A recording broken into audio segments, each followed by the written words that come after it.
नमस्कार, मैं हूं दिव्यांजलि मोइत्रा।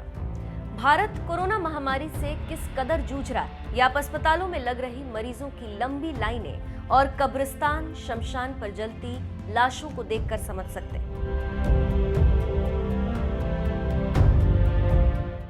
हालात ये हो गए हैं कि जो अब तक नहीं हुआ वो अब हो रहा। क्या किसी ने कभी सोचा था कि ऑक्सीजन को पुलिस की सुरक्षा में एस्कॉर्ट करके अस्पतालों तक पहुंचाया जाएगा? शायद नहीं।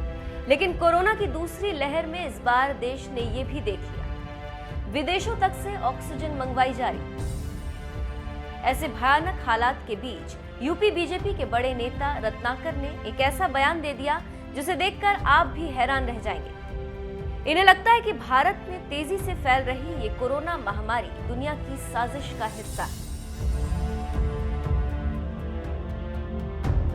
यूपी बीजेपी में राज्य संयुक्त महासचिव संगठन जैसा अहम पद संभालने वाले बीजेपी नेता रत्नाकर ने एक के बाद एक किए गए कई ट्वीट्स में कोरोना महामारी को भारत पर किया गया जैविक हमला बताया। पीएम मोदी को टैग करते हुए बीजेपी नेता रत्नाकर ने कहा, दुनिया को अब पता है कि नरेंद्र मोदी के नेतृत्व में भारत हथियारों के मामले में बहुत ताकतवर हो गया और भारत की अर्थव्यवस्था भी मजबूत हुई, जिससे लड़कर जीत पाना अब संभव नहीं।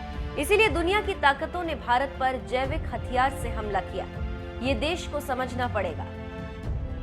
कोरोना से हो रही मौतों की वजह से मोदी सरकार से लेकर योगी सरकार तक दोनों डबल इंजन सरकार पर ताबड़तोड़ हमले हो रहे। सरकार पर हमला होते देख बीजेपी नेता रत्नाकर ने एक और ट्वीट में कहा, पूरे भारत को अपनी समझ ठीक रखते हुए इस जैविक लड़ाई में सैनिक ड्रेस वाला सिपाही नहीं, भारत के हर नागरिक को सैनिक बन अपना योगदान देते हुए पूरी लड़ाई को ताकत के साथ जीतना है। भारत के अंदर रहे उनका सहयोग करने वालों का पर्दाफाश भी करना है। इस जैविक युद्ध में कुछ निर्दोष जान जा रही है और शायद और भी जान जाए, लेकिन हमें हारना नहीं।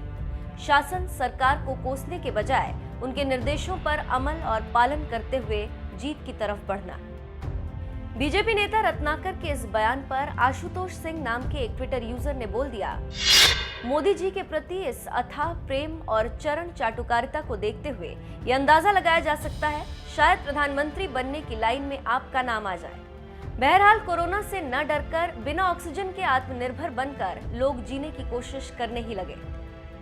इस तंज पर खुद बीजेपी नेता रत्नाकर ने जवाब देते हुए लिखा, प्रेम तो आपसे भी उतना ही है, क्योंकि आप भी तो भारत माँ की ही संतान हो। बस समझ की अपनी अपनी ताकत और क्षमता।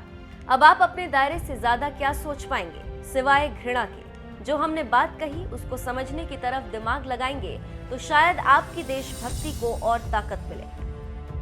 कोरोना वायरस को भारत पर हुआ जैविक हमला बता रहे बीजेपी नेता रत्नाकर के बारे में बता दें, पार्टी में बड़ा पद संभालने के साथ साथ पीएम मोदी के संसदीय क्षेत्र वाराणसी में भी इनका अच्छा खासा दखल रहता है। पूर्वांचल के बड़े नेता माने जाने वाले रत्नाकर को बीजेपी असम से लेकर पश्चिम बंगाल तक चुनाव प्रचार और संगठन को मजबूत करने की जिम्मेदारी दे चुकी। संगठन में अहम पद रखने वाले रत्नाकर ने जिस तरह से कोरोना महामारी को जैविक हमला बताया, इस पर आपकी क्या राय है? क्या आपको भी लगता है कि भारत पर जैविक हमला हुआ है? अपनी राय हमें कमेंट करके जरूर बताएं।